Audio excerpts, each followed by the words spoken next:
I was infected in October of 1980 by a sweet, sweet man who I was dating. And we got very intimate, and I decided to have, sex with abandon with him. And I didn't realize that's when I got infected, but at the time. But looking back at it, and then him getting very, very sick and remaining my friend and coming down with some of the most horrible things that could possibly happen to a human being. And a lot of my friends at that point, I had lived in Chicago for a short period of time in the early 80s, and all of my friends, when I called back, they were all dying, all of my close friends. And so I was living in New York at the time, and I said, if I only have a year or two left, looks like I'm going to have a very short life, where would I want to be? And I took a motorcycle ride around the whole country. Went up, started in New York, went all the way up to Alaska, down the West Coast, and I came into San Francisco, and I have been here ever since. AIDS stole 20,000 Leathermen from San Francisco.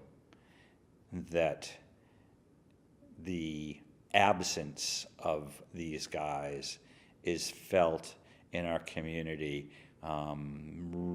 The guys that are coming out today don't have the role models that they used to have, and it's been very disruptive for a very long time. That's what I think is the biggest impact. Tore apart families, people dying, and their families rushing into their apartments and throwing out all of the history of the leather community that these people had, and just tossing it in the garbage. One of my mentor, Alan Selby, often went into these houses before the family got there and was asked to, and take out these treasures that are the fabric of the community and save them. But in so many cases, we just lost so much of our history and so much of our knowledge base. And these people who got sick were not able to pass on the traditions that were the leather community at that point. I understood what was going on here in San Francisco. It was a new model. It was what we call now the San Francisco model. It was everybody pitching in to help everybody else. This was especially done by the lesbian community. They, which I didn't really have any contact with, and they were kind of like foreign people to me, because the bars that I went to only had men, and the social activities I only had men. And then these women just came out of nowhere to start helping all of these gay men. And the healthy gay men, which I was one of, were helping. And so I was really, really inspired by Ruth Brinker. And she started Project Open Hand, which delivered meals to people with AIDS. And I said, I can do that.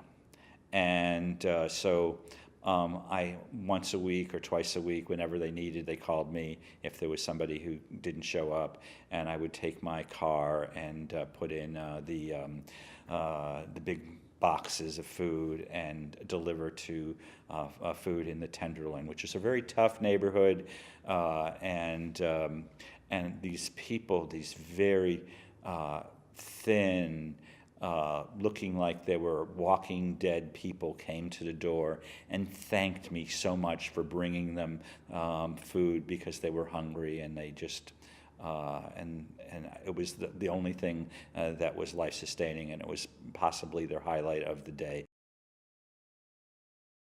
One of the biggest examples to me, and my mentor, was this man, Selby, and he's also known as Mr. S, and he started the Mr. S Leather Company.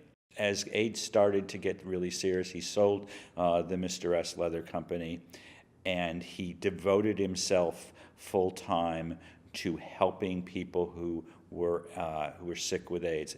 And some of the ways that he did it is he visited Ward 86 at our San Francisco General Hospital and massaged AIDS patients around their, so that he could do it safely without they were in really bad shape, but they were so hungry for human touch.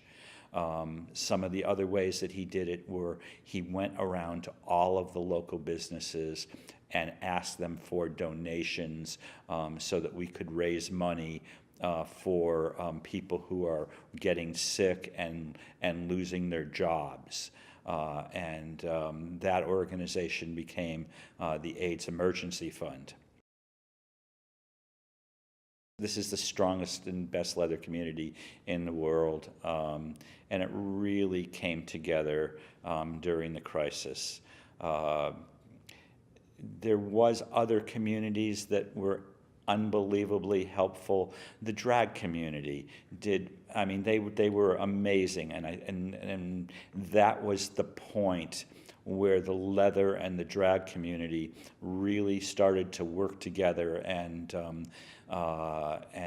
become friends and allies in the community. So it wasn't, and there was also great. The Gaynes, started a lot of the started working with a lot of these charities as well, and really did amazing fundraising. So it was a community effort. The leather community was the more grassroots organization of all of these communities. We did fundraisers mostly at the Eagle Bar in San Francisco, but at many of the other bars as well. And we raised money for the charities like the AIDS Emergency Fund and Positive Resource and Godfather Service Fund, and all of these other charities that the leather community had kind of focused on. I am a major advocate talking to young men about the use of PrEP.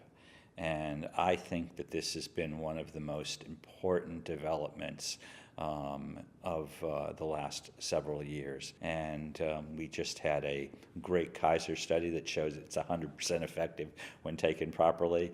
I finally believe that we are at the point where people who care about themselves can take care of themselves, they can take it into their hands for AIDS prevention, and not be beholden on somebody else using a rubber properly or abstaining from sex. I mean, one of the things that happened that was really sad is people stopped loving each other. They were afraid to go out. They were afraid to meet anybody. And now I believe that is subsiding because antivirals have been so successful, and now with the PrEP, people can take it into their own hands to save their own lives.